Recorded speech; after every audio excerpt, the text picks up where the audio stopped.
Oi, turma, boa noite. Estamos chegando para mais uma live Papo Contilé, o programa que foi sucesso no rádio há 1 ano e 3 meses, também fazendo sucesso através das lives no nosso Instagram, @Antônio Tilemon. Aqui, atualmente, a gente fala de tudo: medicina, religião, né, futebol. Lá na Rádio Metrópole, os homens diziam que a minha cara era do futebol, não podia falar sobre outros assuntos.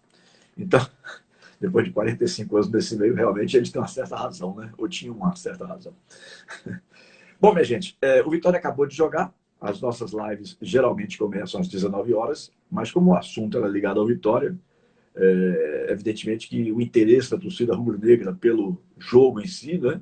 Então, o próprio Bruno, torcedor rubro-negro, naturalmente queria assistir o jogo também. Aí nós combinamos e divulgamos para esse horário das 21 horas, né? Como eu estava dizendo, o Vitória jogou e empatou em 0-0. Continua no seu inferno astral, sem ganhar fora de casa, cambaleando aí, mas ainda tem um turno inteiro pela frente. Eu acredito que possa ter alguma chance de recuperação. Mas o nosso assunto de hoje difere um pouco do futebol em campo. É no extracampo, vamos dizer assim. E eu vou pedir ao doutor Bruno Torres que ele me faça, por gentileza, ele que está acompanhando de perto o que está acontecendo, um relato do que causou, do que originou esse, que eu não sei dizer se é um processo, se é um inquérito, que rola no Conselho Deliberativo hoje, né? Através de uma denúncia feita lá atrás pelo presidente do Conselho Fiscal, Jailson Reis, de que tinha dificuldades de conseguir os documentos de prestação de contas por parte de Paulo Carneiro. Então, eu quero deixar Bruno à vontade, já o conheço, já fizemos papo na Rádio Metrópole, né? Sei que é um grande rubro-negro, que acompanha de perto toda essa situação aí também. Então, eu gostaria, Bruno, que você situasse primeiro quem está entrando agora, né? E está tomando conhecimento do assunto. O que é que, de fato, está acontecendo nos bastidores do Vitória? Boa noite, Bruno. Boa noite, Lé. Boa noite a todos os espectadores aí, seguidores do Antônio Tilemon dentro da rede, no Instagram. É uma rede que vem sendo muito utilizada nessa pandemia para fazer lives e tem tido, eu venho acompanhando, Tilé, seus programas e venho tido bastante a audiência e também a repercussão, os temas que vêm sendo discutidos aqui nesse Papo com Tilé, agora nessa versão web, né? Que eu acho que é até mais agradável, Tilé, porque às vezes dentro da rádio a gente fica um pouco enclausurado, as pessoas só ouvem a nossa voz, não têm acesso à nossa imagem, mas aqui acaba ficando uma coisa até mais agradável e mais empática do ponto de vista da compreensão do tema, né? Que o visual também ele colabora muito para o entendimento. Enfim, então, Tilé, na verdade, a questão da ruptura institucional provocada por Paulo Carneiro, ela não vem de agora, né? Ela não começou agora esse ano e não começou com a denúncia, né, inicialmente proposta aí pelo presidente do Conselho Fiscal. O que é que ocorre? Havia, dentro do contexto político institucional do clube, insucessos administrativos reiterados, né, desde a administração do ex-presidente Ivan de Almeida, passando por Ricardo Davi, né, e que culminou na renúncia de ambos, né? Na primeira, em 2018, do até então presidente Ivan de Almeida, e em 2018 do Ricardo Davi. Então, o que é que ocorre?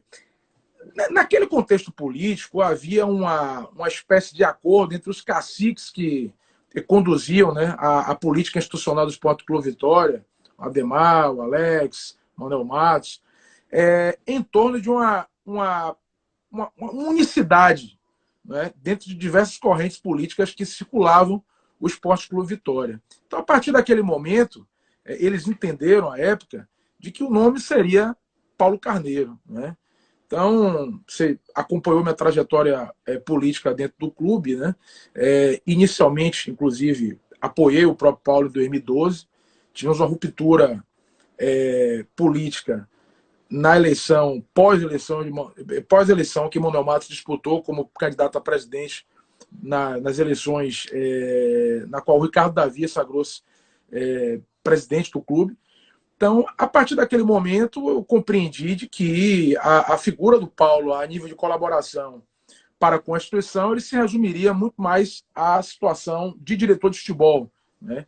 Então, por essa razão, diversas correntes que o defendiam na figura de presidente acabaram se chateando um pouco com esse meu posicionamento e a partir daí fizemos um rompimento, né, político, no qual eu me afastei do grupo, inclusive renunciei a cargo no Conselho Fiscal, né, e de fato me afastei do processo político porque eu entendia de que não era a melhor composição a ser feita a partir daquela conjunção de diversos interesses, muito porque eu conhecia Paulo, né?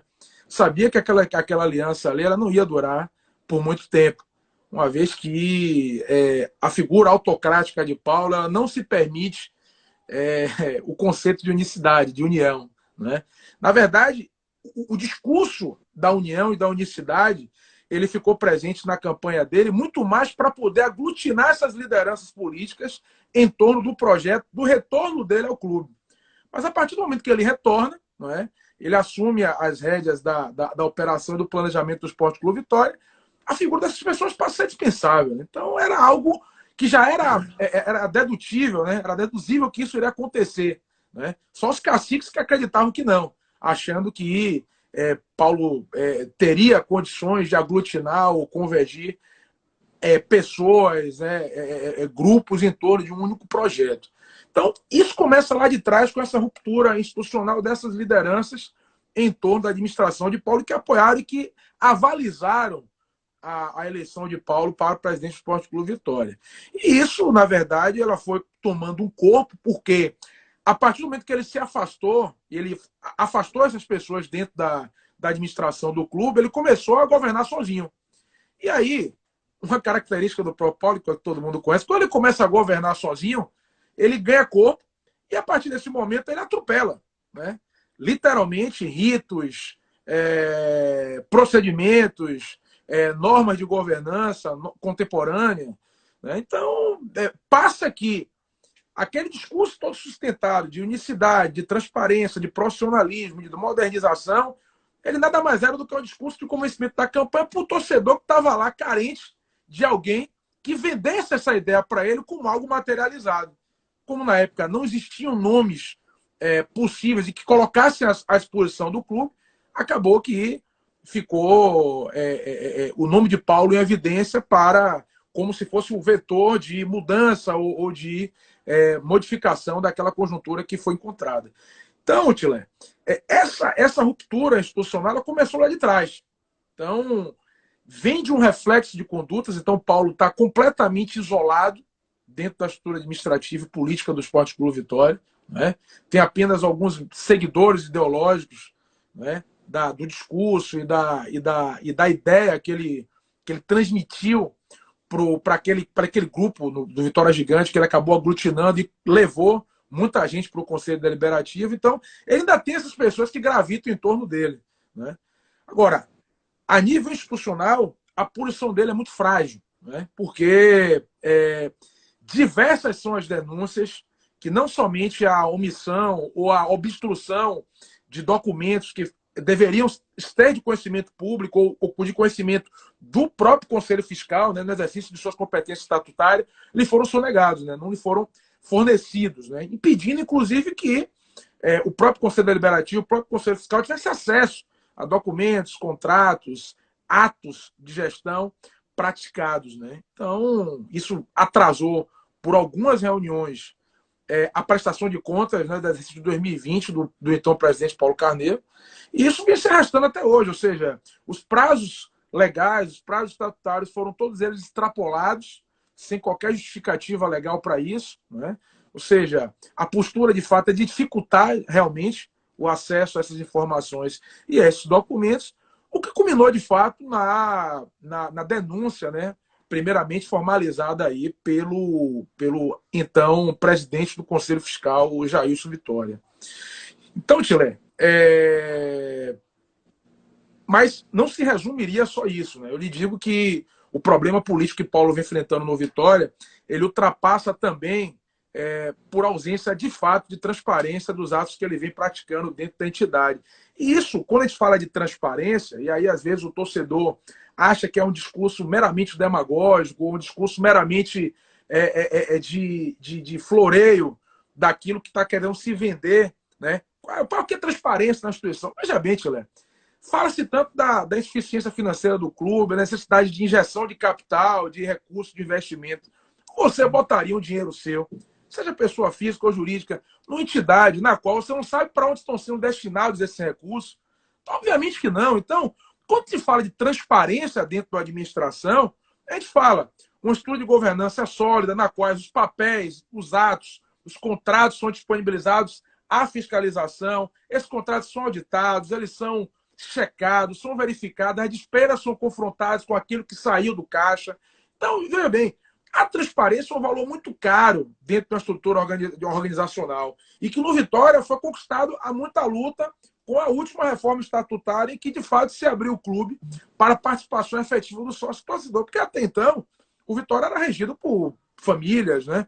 Pessoas tradicionais dentro da elite baiana que efetivamente se apropriaram do clube historicamente, herdando, inclusive, cargos, posições políticas a partir da sua vinculação familiar com o clube, né? Então, com a abertura do quadro associativo e o ingresso do sócio na vida política do clube, isso mudou, né? Mudou em diversas organizações esportivas, né?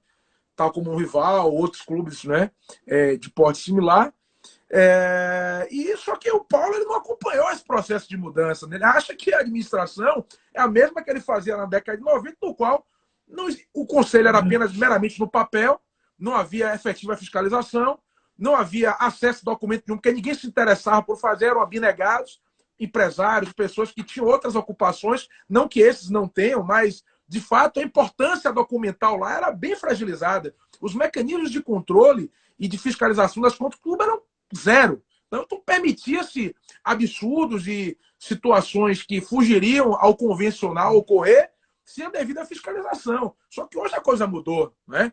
O advento da internet, a velocidade da informação, né? A cobrança do sócio-torcedor, a cobrança do conselho. Aí eu tenho que parabenizar realmente esse Conselho Atual do Esporte Clube Vitória, que vem desempenhando um papel de combate, de enfrentamento das questões institucionais de forma muito responsável.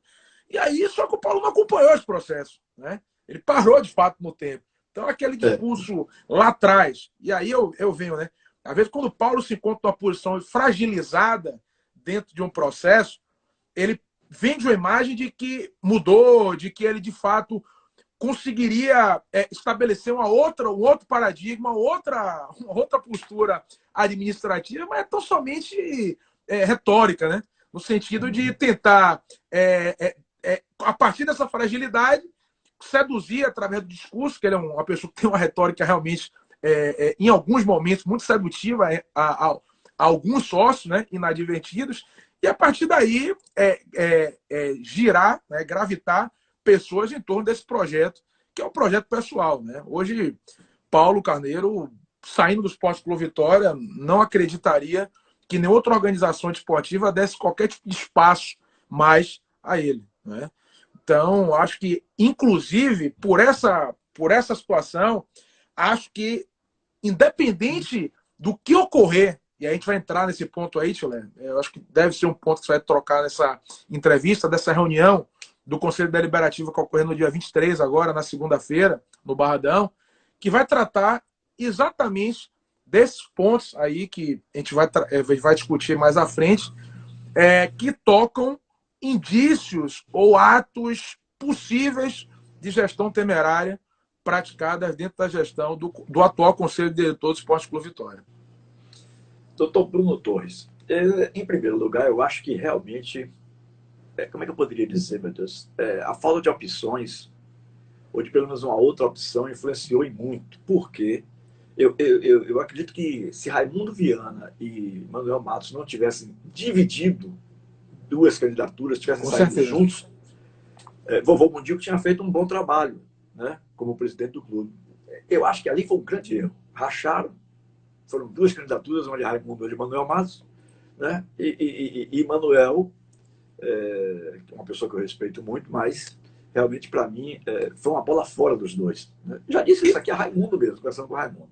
E você acreditar que um cidadão de 70 anos possa mudar, meu amigo, não tem como. O cara já veio assim, até agora com 70 anos, o cara vai morrer desse jeito. Né? É impossível Paulo mudar o temperamento, a falta, deixar de ser arrogante, prepotente como ele é. É impossível nessa faixa da vida, já com 70 anos. Né?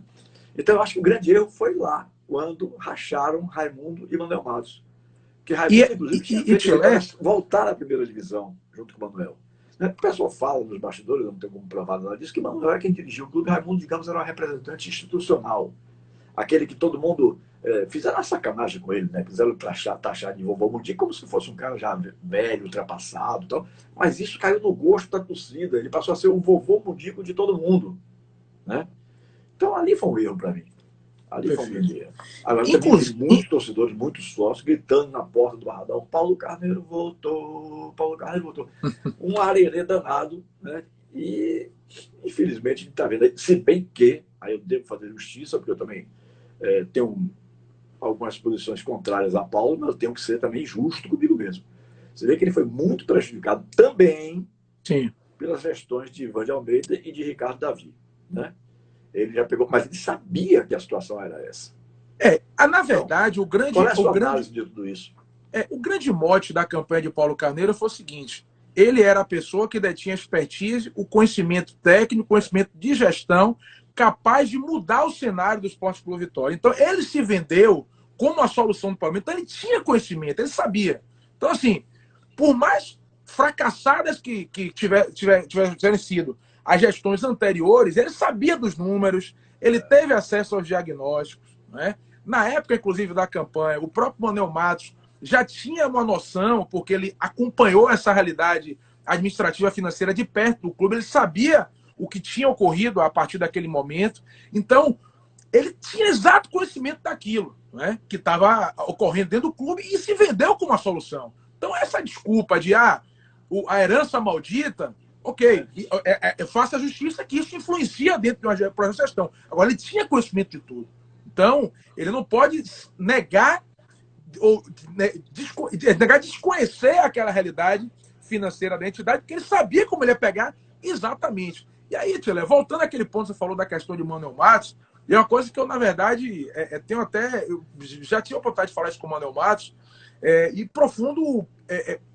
assim, eu lamentei muito profundamente, porque ele tinha, inclusive, a oportunidade, na época, de reverter essa questão da eleição de Paulo Carneiro. Isso aí é um fato de bastidor que acabou se tornando público, por isso que eu tenho tranquilidade para poder tratar desse tema. A candidatura de Paulo Carneiro, ela ocorreu numa reunião entre Manuel Matos, Ademar Lemos, Alex Portela e Paulo Carneiro no escritório de Alex. Né? Então, assim, aquele momento, se o Manuel mostrasse uma postura de combativa, de que queria ser o candidato, naquela época ali, tesando a sua posição no processo, Paulo não seria candidato. Porque ele não iria por embate, porque ele sabia que, normalmente, aquele eleitorado do Raimundo Viana viria por gravidade para Manuel e Paulo ficaria isolado no processo com um eleitorado ali de 30%, que eram seus fiéis eleitores que o acompanham. Então, havia, inclusive, possibilidade de mudança dentro daquela reunião, mas o que eu sentia, acompanhando de perto aqueles bastidores do clube, era, na verdade, um oba-oba muito grande de parte da torcida, associado a um comodismo e uma zona de conforto de diversas lideranças políticas que viriam, olha, já fracassamos com diversas indicações. A torcida pede Paulo, então por que não colocar Paulo? Então, o erro começou a partir daí, porque não se analisou o fator. Ok, a torcida pede, mas como será Paulo? Será o Paulo da década de 90? Aquele Paulo que parou no tempo? Ou seja, é aquele Paulo com os mesmos vícios, né, pessoais, os mesmos vícios administrativos, os mesmos vícios de gestão, a autocracia, né, que se opõe hoje a métodos de gestão compartilhada, de se comunicar com as pessoas, se antenar. Então, aquilo que foi vendido na campanha de Paulo, que acabou seduzindo no torcedor, na verdade, nada mais é do que o plano de gestão da Atlético Paranaense, que ele copiou todo, veio com um discurso bonito e seduziu o torcedor. Mas ninguém sabe, porque as pessoas hoje acham que aquele discurso técnico, aquele discurso firme dentro de um processo, ele era o Paulo moderno. Mas nada mais é do que uma cópia fidedigna, que ele teve habilidade aí, que eu digo, de convencimento das pessoas, pegou o modelo do Atlético lá, que ele não implantou. Na verdade, quando ele foi para lá com o convite de Maurício César Petralha, ele absolutamente pegou uma engrenagem já pronta e começou a ficar de olheiro lá, recepcionando conceitos e definições esportivas que ele começou a aplicar a nível de discurso. Só que ele não conhecia absolutamente nada daquilo que estava acontecendo lá, né? Mas, enfim, então havia possibilidade de modificação dentro daquele cenário atual dessa nova eleição. Entendeu, Tchê? Mas acabou que as lideranças sentiam um pouco de comodidade, comodismo dessas lideranças, e muito pelo discurso de rua. O torcedor quer até se analisar essa conjuntura e todos esse lado negativo que o Paulo carregaria e que era óbvio.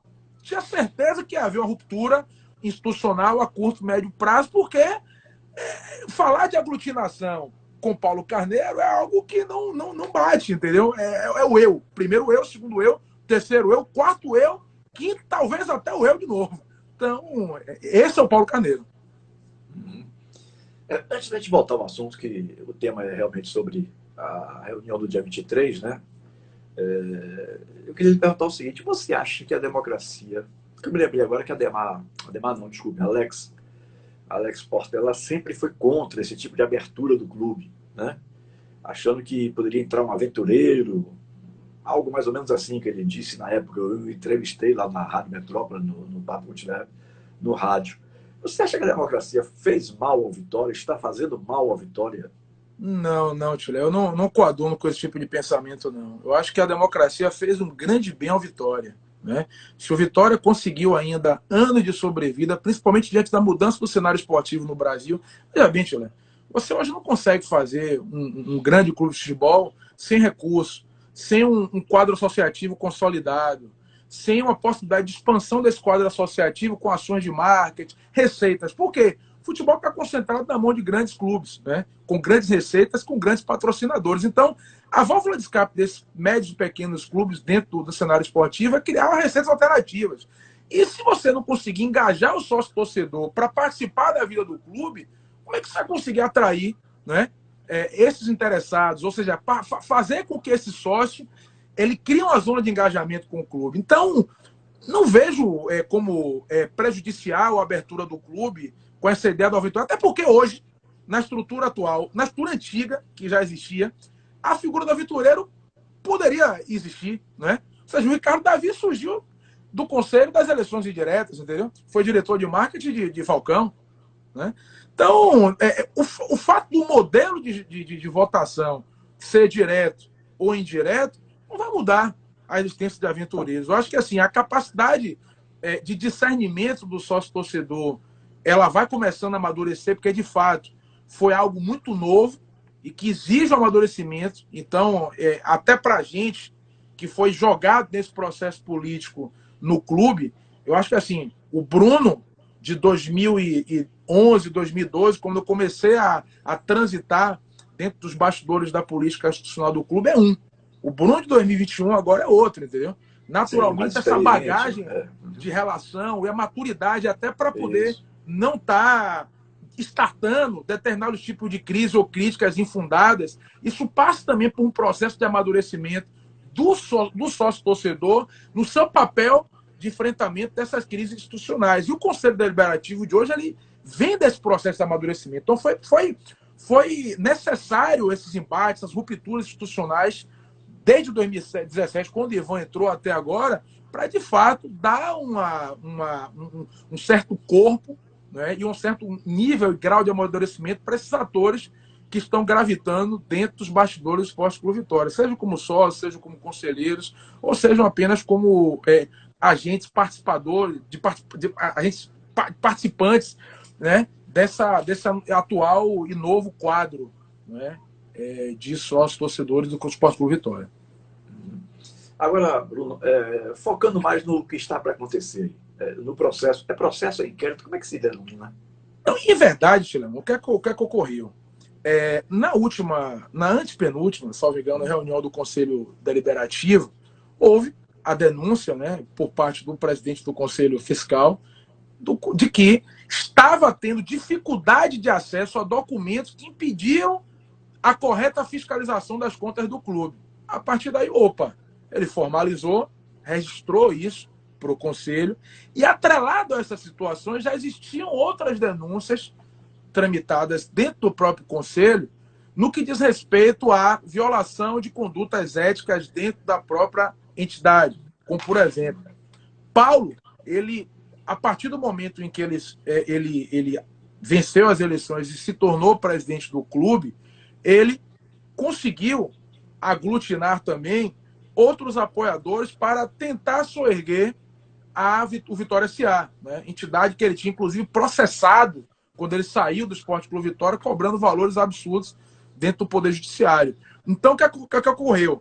Esse processo que foi movido, ele foi movimentado, ou seja, ele continuou a dar seguimento à ação, continuou com esse processo ativo, ele sendo presidente da instituição, Esporte Clube Vitória, depois presidente do Vitória S.A., na condição de dirigente, inclusive participante do Conselho de Administração do clube, e quando o Conselho tomou conhecimento dessas situações que estavam ocorrendo ao entorno do processo, denunciou ao Conselho Deliberativo e disse, opa, como é que o presidente da SA, presidente do Esporte Clube Vitória, permanece ativo com um processo judicial contra os interesses da profissão, ou seja, ele é o quem vai litigar como autor, como réu, e eventualmente numa condenação ele vai se pagar.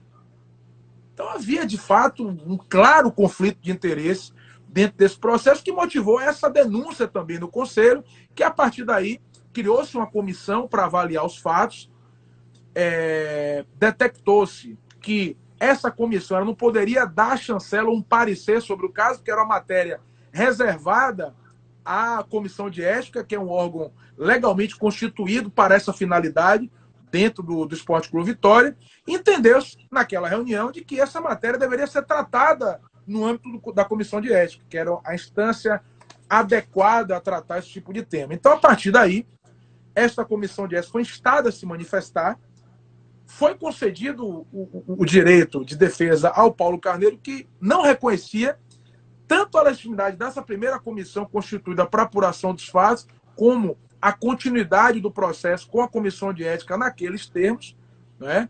E a Comissão de Ética reunindo todo esse acervo de denúncias e acervos documentais que foram submetidos ao seu crivo, vai preparar, ou se já preparou, provavelmente, um relatório, né? Esse relatório ele será lido nessa reunião do dia 23 e será apreciado pelo colegiado, né? Pelo Conselho Deliberativo, que vai acatar ou não esse relatório, né? Desse relatório pode surgir alguns desdobramentos, né? Há quem diga de que esses indícios de gestão temerária praticados dentro do Esporte Clube Vitória ensejarão num pedido expresso da Comissão de Ética pedindo o afastamento temporário do Paulo Carneiro da gestão do Esporte Clube Vitória. Então, desta reunião pode sim sair um pedido, né? Uma recomendação da Comissão de Ética que poderá ser acatada ou não pelo Conselho Deliberativo. É bom destacar, Tilemon, de que, na verdade, o Conselho ele não possui poderes para destituir o presidente do clube. Então, isso é bom que o torcedor ele fique... Seria a Assembleia Geral, né? Exato, seria a Assembleia Geral. Então, certo, deste primeiro afastamento, resultará aí, na verdade, na abertura de um processo de impeachment, né? Como no popular as pessoas chamam, né? E a partir daí, exato, será seguido um rito legal, acredito eu, dentro do eventual afastamento do presidente Paulo Carneiro, nesses, né, 90, 120 dias, não sei qual é a recomendação, qual será e se haverá de fato essa recomendação, né, para que dentro desse prazo seja aberto o processo de impedimento e assim a Assembleia Geral possa deliberar de fato sobre a destituição ou não do presidente do Conselho Diretor e do seu vice-presidente, porque, na verdade, a denúncia ela englobaria tanto o presidente do Conselho Diretor quanto o vice-presidente do Conselho Diretor. E aí, Tilemon, a gente tem algumas dificuldades dentro desse processo. Quais são? A questão da pandemia, né? E o impedimento de reuniões que superem aí 200 pessoas, né? O quadro de associados, do quadro de sócios em condições de voto hoje no Vitória, ele permeia em torno de mil pessoas. Então, hoje, se fosse determinada a convocação de uma AGE, não teríamos condição de realizá-la de forma presencial e com toda a dificuldade de realização também da virtual, porque é uma matéria muito complexa. Então, não acreditaria na possibilidade de realização de uma assembleia virtual diante de diversas nuances que esse processo de impedimento exige, né? Só que agora, com o avanço da vacinação, com a abertura de algumas atividades, inclusive com a perspectiva de retorno de público ao estádio de forma mais diminuta, de forma mais comedida, acredito eu que até o final do ano a gente vai ter uma flexibilização maior, capaz de realizar uma reunião, uma Assembleia Geral com um contingente maior de pessoas. Na sua opinião, doutor Bruno Torres, qual é a principal acusação, né? De tudo que você elencou aí, citou várias situações em que Paulo foi criando com o passar do tempo, né? Da posse para cá, qual é aquela que pode realmente, digamos assim, né? Levar ao impeachment de Paulo Carneiro, por exemplo, o afastamento dele? Por conta dessa sonegação de documentos ao Conselho Fiscal, muitos contratos que foram entabulados dentro da gestão de Paulo terminaram criando uma nuvem de suspeição e de ilegalidade das despesas que foram firmadas, né? Incluindo, inclusive, denúncias de supostas antecipações de salário realizadas por Paulo Carneiro, porque nesse imbróglio envolvendo Vitória S.A. e Esporte Clube Vitória, terminou que foi consignado numa das atas de reunião do Vitória S.A. de que o Paulo, a partir de quando assumisse as funções de executivo do Vitória S.A., ele teria uma remuneração, salvo engano, de R$20 mil, ou R$30 mil, se permanecesse na Série B. E, a partir do momento em que ele fosse para a Série A, ele teria dobrado essa remuneração, chegaria a 60 mil, fora o salário estatutário que ele já tem na função de presidente do Vitória S.A., ou do Esporte Clube Vitória. Só que aconteceu o seguinte, dentro da ata tinha uma casca de banana lá, né, que dizia que essa remuneração só seria devida no caso de o Vitória S.A. ser de fato ativado, ou seja, se ele estivesse em operação, o que não ocorreu até hoje. E aí, em função dessa casca de banana que tinha nessa ata, há denúncias, e aí a gente não pode materializar ainda, porque nesse primeiro momento, como não há um acesso integral à documentação do clube, houve notícia de pagamentos de valores que depois tentou se enquadrar como antecipação de salário na condição de presidente do Esporte Clube Vitória, no sentido de tentar legalizar a despesa. Então, existem, de fato, denúncias graves, né? Transações envolvendo atletas, pagamentos de comissionamento, cessão de percentuais de atletas, como garantia de pagamento de antecipação ou de empréstimos tido como empresas parceiras, né, do Vitória. Então, pairam aí diversas nuvens de denúncias e diversas suspeitas que, para serem materializadas aí no curso de um processo, de fato, de impedimento, há de se afastar quem deu causa ou quem vai chancelar essas despesas, porque não tem como você investigar nada se efetivamente quem foi o condutor dessas despesas, quem foi que chancelou essas despesas, estiver à frente da agremiação. Por isso, Tilene, as denúncias, para serem materializadas e o processo de impedimento seguir o seu curso normal de transparência, não tem como ele ser conduzido com o principal acusado dentro do cargo, né? Continuando a subscrever despesas. Então, dentro desse conjunto, esse acervo de denúncias, né, é que a Comissão de Ética se debruçou sobre essas graves denúncias que estavam sendo colocadas, que eu citei algumas delas aqui, que são várias, né, e que provavelmente, né, o que a gente colhe dentro do bastidor, que colhe dentro da intenção do Conselho Deliberativo do Esporte Clube Vitória, das pessoas que permeiam essa instância de poder, é de que, na segunda-feira, há um indicativo muito forte de que o parecer da Comissão de Ética será pelo afastamento temporário de Paulo Carneiro e a abertura de um processo de impeachment, ou seja, ele seria afastado do cargo temporariamente para garantir o curso normal das investigações e o processo de impedimento em si, culminando na convocação de Assembleia Geral para a deliberação de sua destituição do cargo de presidente do Esporte Clube Vitória. Diga uma coisa, Bruno, é verdade que praticamente todo o conselho se demitiu, o conselho fiscal, se demitiu. Só tem um presidente hoje no exercício da situação, os outros todos saíram. Foi? Na verdade, criou-se aí um grande, como é que posso dizer, um grande embate a partir do rompimento político do Jailson com o Paulo. Porque o Jailson, ele foi conduzido ao cargo de presidente do Conselho Fiscal através da chapa Vitória Gigante, que é inicialmente uma chapa aglutinada por Paulo Carneiro. Então, a partir do momento em que ocorreram essas rusgas internas entre o Jailson e o Jailson mostrou-se uma postura de ruptura completa com o Paulo Carneiro. E a partir daí começou a promover atos de fiscalização muito mais contundentes, né? E aí, dentro do Conselho Fiscal, você tinha algumas correntes, né? Algumas correntes ligadas mais a Paulo, outras correntes ligadas mais a outros cardeais que circundam o clube, outras pessoas que não tinham vinculação identitária com qualquer tipo de cacique do clube, mas que estavam ali numa condição um pouco mais frágil. Inclusive, notícias que eu tenho recentes aqui são de ameaças a essas pessoas, ameaças até a própria integridade física de 2 desses conselheiros fiscais. Então, o que motivaram, inclusive, eles renunciarem também em função disso. Então, o ambiente não é nada agradável, Tilemão, entendeu? Diria que é a maior crise político-institucional vivida pelo Esporte Clube Vitória, agravado pela crise financeira, porque essa aí é um poço sem fundo, né? Vitória hoje está numa situação financeira debilitadíssima. Então, hoje, eu não tenho a menor dúvida de que se trata da maior crise institucional do Esporte Clube Vitória. E o que é que andam pensando aí os cardeais a respeito dessa situação? O Alex, o Manuel Matos... Olha, Tilemão, eu não tenho tido contato. Desde quando... Ninguém fala nada, né? Oi? Ninguém fala nada? Olha, as manifestações que a gente tem das pessoas que foram citadas aí são manifestações em rádio, né?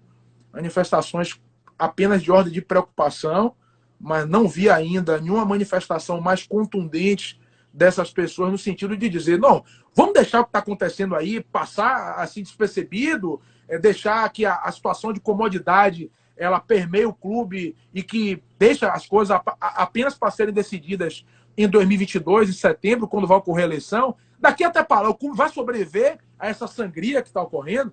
Então, eu não vejo nenhuma postura contundente desses atores, muito mais uma postura de, eu avisei, eu falei, eu denunciei, mas não vejo nenhuma postura proativa no sentido de dizer como é que a gente vai resolver, qual é o meu posicionamento na próxima reunião do Conselho, qual é o caminhamento a ser dado. Então, eu vejo muito, na verdade, disse-me-disse de bastidor, reunião em escritório de um, escritório de outro, mas do ponto de vista do posicionamento para o sócio, para o associado, eu não vejo nada contundente, nada resolutivo. O presidente do Conselho Deliberativo, aí deixando de lado de falar do Janilson, né, que é o presidente do Jailson, que é o presidente do Conselho Fiscal, mas o do Conselho Deliberativo, você fala que é pessoa muito ligada a Paulo. Como é que está a relação de Fábio Bota hoje com Paulo, você sabe? Olha, eu desconheço. Fábio sempre foi um sujeito muito reservado nesse processo. Ele nunca se manifestou publicamente. As oportunidades que eu tive de conversar com ele, seja em rede social, seja em grupos, né, que a gente está em comum, ele sempre foi um sujeito muito comedido em função da liturgia do cargo, né? Então, ele às vezes não quer se manifestar muito publicamente. Agora, pelo que eu vejo e pelo que me chega ao conhecimento, é de que ele está completamente satisfeito com os rumos institucionais que foram adotados. Que eu não vi bem, completamente? Não. O que a gente tem conhecimento a partir das conversas que nós pegamos e das informações que temos do bastidor é de que o Fábio não está nada satisfeito, né? A última manifestação dele em uma entrevista pública, né, entrevista que ele deu a um determinado expediente, um periódico esportivo aqui na Bahia, foi de que ele acataria na íntegra aquilo que a comissão de ética propusesse. Então, se ele se inclina a um acatamento e há rumores de um eventual afastamento, né, preventivo de Paulo das funções, quer dizer que há, na verdade, um indicativo completo do presidente de um possível voto pelo afastamento. É porque hoje também a imprensa está muito diferente da minha época, né? Eu digo, às vezes, Bruno, que eu trabalhei na época de ouro do rádio, sabe? Na década de 80, as empresas brigando por contratações de profissionais, tal. Hoje as empresas estão fazendo quebradas, né? Todo mundo tem que sobreviver trazendo comerciais, à base da parceria, tal. E aí não vejo ninguém cobrando mais nada. É incrível isso. De Bahia e de Vitória. Não é só do Vitória, não. De Bahia também. Né? É todo mundo calado, todo mundo aceitando. Na minha época, eu estaria aqui tentando entrevistar você, tentando entrevistar Paulo, tentando entrevistar o Jailson. Quer dizer, Verdade, o jornalismo era muito mais investigativo. verdade, Mas verdade. hoje o que a gente vê é que também a pandemia ainda ajudou a gravar, Sim, para ser sim, sim. sincero, né, para ser justo.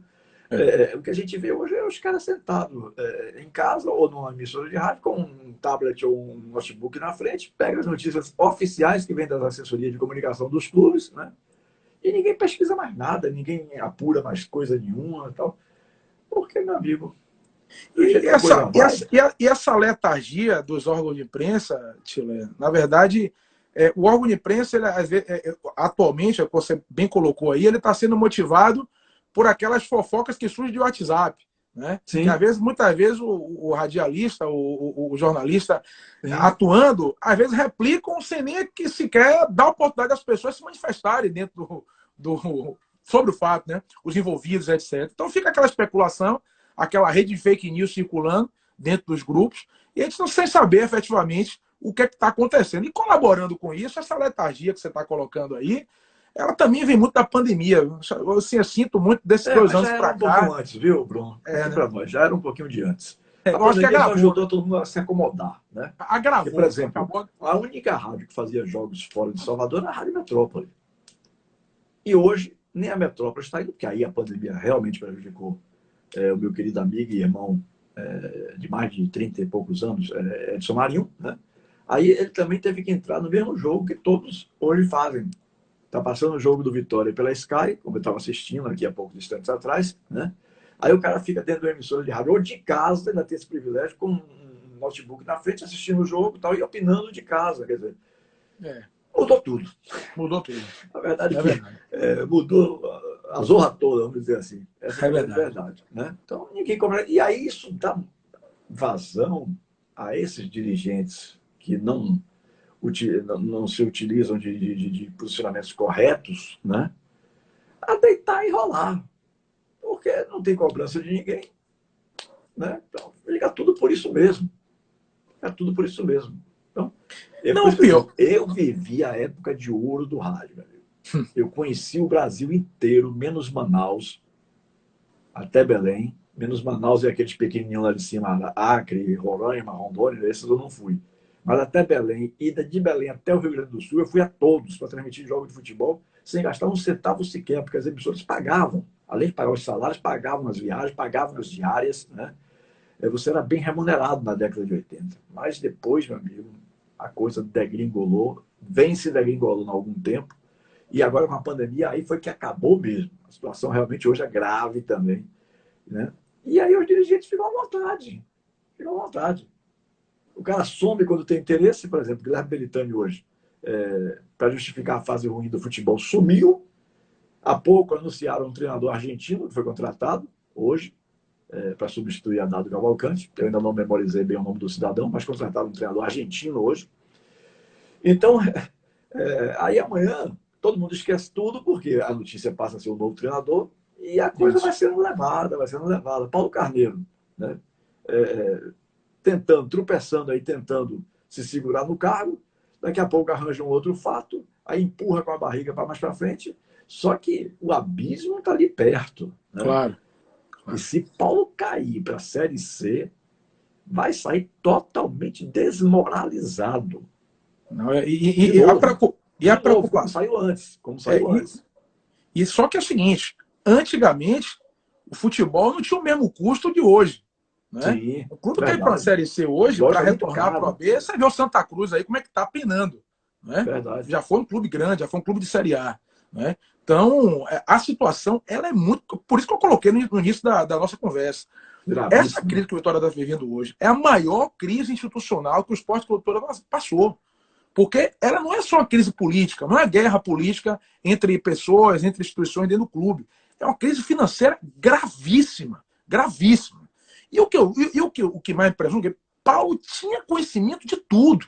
Então, assim, não é agora que ele vai dizer, tudo bem, herdou-se algo, um passivo gigantesco, herdou-se, é justo? É. Agora, ele sabia, e ele se colocou no processo como um vetor de mudança. Lembra que já tinha patrocinador engatilhado, internacional, parceria com a China, enfim, aquela conversa para iludir o torcedor. Só que o torcedor estava carente diante dos últimos insucessos, acabou comprando a ideia. Só que acabou vendo que, nesses 2 anos aí, mais de 60 contratações, mais de 10 técnicos passaram pelo clube. Estamos aí há 2 anos e alguns meses de gestão do Paulo, né? E ele querendo tempo, ganhar tempo, ganhar tempo, ganhar tempo. Então, eu acho que o que é que vai acontecer, Gilé, a partir dessa reunião 23? Qualquer que seja o resultado, seja se não afastar Paulo, seja se afastar Paulo, esse processo vai ser judicializado. Isso é fato, né? E aí eu estava até comentando num grupo, né, de rubro-negros, né, que até mandou um abraço para o pessoal do Rubro Negro de Fé, que está aqui escutando a gente. O day after, né? Dia seguinte, né? O que vai acontecer? Vamos supor, de segunda-feira, se deliberar pelo afastamento de Paulo, como é que o presidente, porque estatutariamente, pela denúncia, englobaria tanto o presidente do conselho diretor quanto o vice-presidente. Ou seja, não teriam, essas 2 pessoas seriam afastadas das suas funções. Fábio Mota, pelo estatuto, é o que teria que interinamente estar assumindo as atribuições do conselho diretor até, enfim, a apuração completa desse fato, desenrolar desses fatos. Como é que será isso aí? Vai encontrar 2 seguranças brutamontes na porta lá, com um cadeado, um passado corrente? Como é que vai ser isso aí? Não duvido. Na semana que vem já vai ter jogo da Série B. Tá entendendo? Então, assim, a situação é gravíssima, Tilemão. E as pessoas ainda não se deram conta disso, porque eu não consigo ver mais ambiente institucional para Paulo continuar no clube. Só que ele é naquele popular, né? Ele não vai largar o osso. Esqueça, torcedor, que Paulo vai renunciar. Não vai. Ele vai para a fronte de batalha e só quem vai perder com isso é o clube. Porque ele vai fazer o clube sangrar, vai fazer instituições sangrarem, vai dar trabalho. Isso causa um rebuliço administrativo institucional terrível. Então, assim, Vitória hoje termina praticamente o primeiro turno aí dentro da zona de rebaixamento. Ainda que ganhe na próxima partida, não conseguirá sair da zona. Você vai virar o turno na zona de rebaixamento, precisando apenas precisando se consolidar dentro do segundo turno, ao menos para poder sair da briga.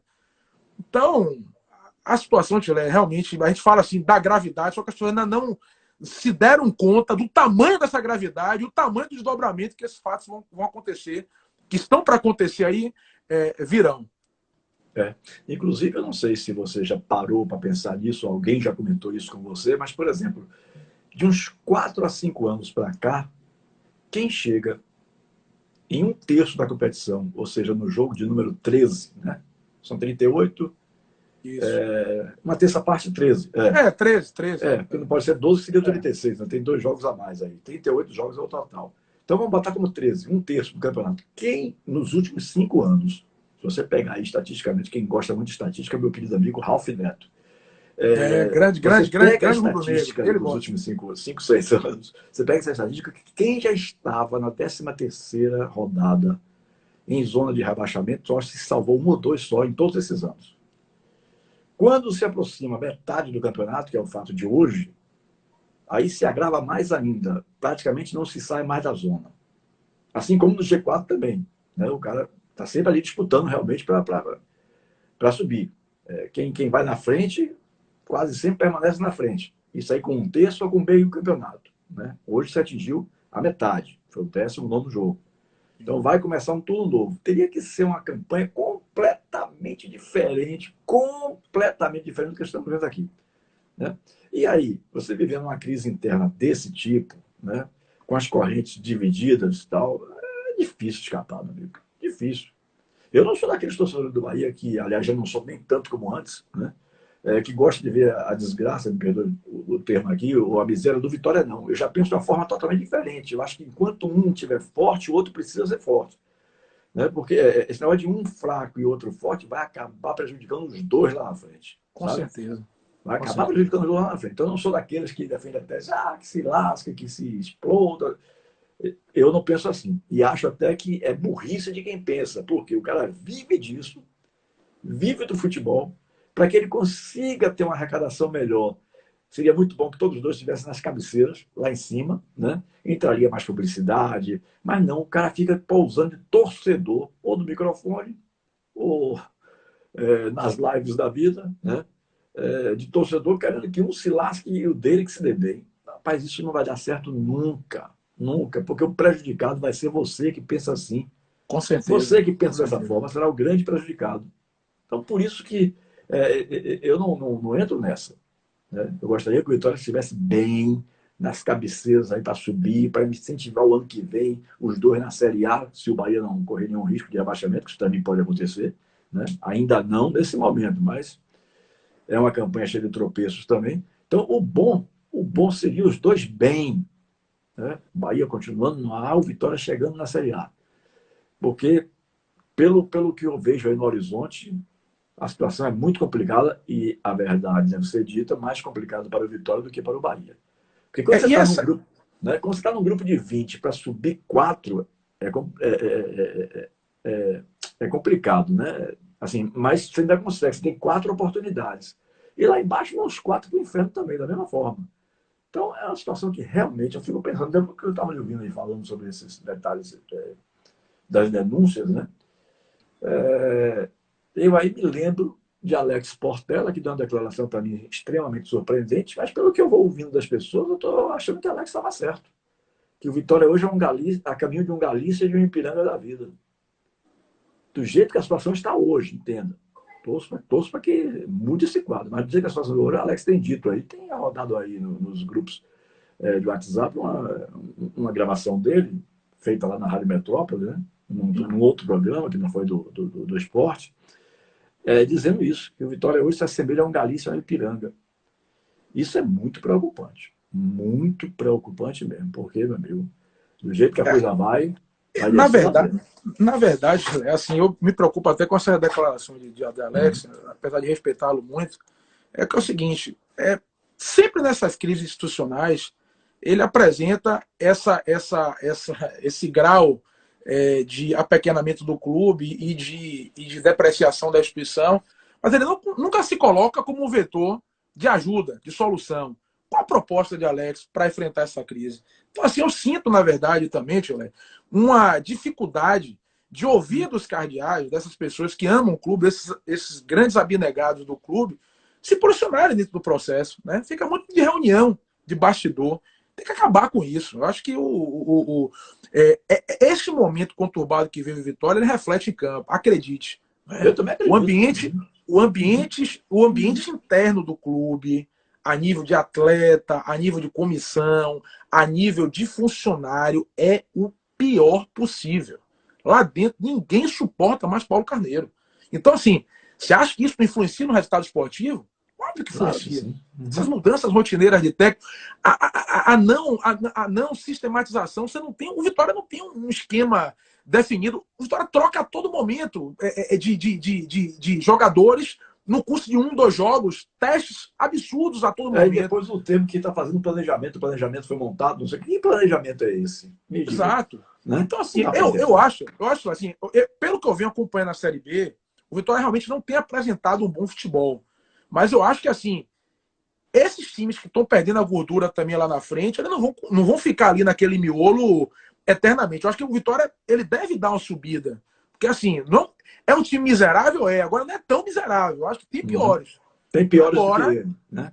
agora eu acho que vai exigir aí um nível de cuidado, de união, de abraçar mesmo e de tranquilidade institucional. Porque a presença de Paulo Carneiro no clube é perniciosa. Eu digo isso porque tenho amigos lá dentro, pessoas que trabalham no clube, pessoas que estão gravitando em torno da instituição Vitória, e o ambiente realmente é péssimo. Uhum. E, aliás, ele até ajuda, como eu digo sempre, isso aqui não é entrevista, eu considero mais como papo, por isso que o programa é Papo com Tilé mesmo. Né? E como eu conheço muito pouco ou quase nada de bastidores do Vitória, eu aí não quero nem opinar. Eu estou lançando as ideias aqui que eu estou tendo, tá para ver a opinião de Bruno, que conhece os bastidores do Vitória. Por exemplo, ele próprio, Paulo, ajuda a deteriorar a relação dele com as pessoas quando ele grava áudios em grupos de Pois WhatsApp é. que ninguém espalha de sacanagem mesmo, de propósito, para espalhar. E ele, o que é que você entende de futebol? Ah, eu tô cansado, porra, não sei o que. Ele grava as coisas. Por sinal, eu fui até uma Mas parece que vítima ele do não áudio dele. mede, Não né? sei se você. Parece que ele não mede a consequência do que ele está dizendo ali, rapaz. Ele já espalha de sacanagem mesmo para botar as opiniões dele de público. Rapaz, Pois pelo é. amor de Deus. Por sinal, Tila, eu já fui É. a vítima de um áudio dele, né? Porque numa dessas discussões de. uma dessas discussões de grupo aí de WhatsApp, né? E tal.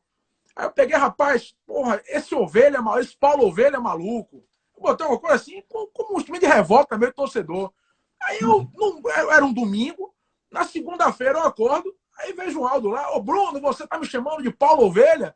Eu só vi da risada. Porque, veja bem, Que é um negócio que situação. foge completamente à racionalidade. Ele tá na posição de dirigente, pô, ele tá aqui fora na posição de torcedor, de sócio. Então, assim, esses tipos de áudio, esses tipos de comportamento, eles servem para desestabilizar. Então, o torcedor manda uma pergunta para ele no WhatsApp, aí ele xinga o cara, ofende o cara, aí o cara pega, replica esses prints em outros grupos, aí vira uma chacota. É um negócio extremamente desagradável, uma postura completamente antiprofissional. Concordo plenamente. Isso aí eu vou concordar com você. Porque não é que nas outras coisas eu não tenho concordado, não, mas é porque, por exemplo, eu não conheço profundamente, por isso que eu disse que não ia me meter aqui e dar opinião nenhuma. Mas nesse particular aí, ele ajuda. Ele ajuda, porque ele vai agredindo os outros nos áudios, neguinho de sacanagem mesmo. Joga os áudios para tudo que é lado, meu amigo, para tudo que é grupo que tem do Vitória aí. E o pessoal fica virado com ele, né? Por causa desse tipo de comportamento. Exato. Mas, enfim, nós estamos praticamente chegando ao final da nossa live, e aí eu volto a dizer aquela velha frase, quando o papo é bom, a hora voa, né? E eu vou fazer aquela tradicional pergunta, que era a minha última pergunta na rádio, e tem sido aqui nas lives também. Eu deixei de lhe perguntar sobre alguma coisa que você gostaria de ter falado e eu não lhe perguntei? Chile, na verdade, eu esperava um outro Vitória, né? Eu vivi de 2012 até hoje, assim, grandes emoções a nível de esperança, de construção de uma unidade dentro do clube, de um modelo de administração diferente disso que a gente está vendo aí hoje, né? Quando a gente se propõe a entrar dentro de um processo político de forma séria, de forma transparente, de forma madura, né?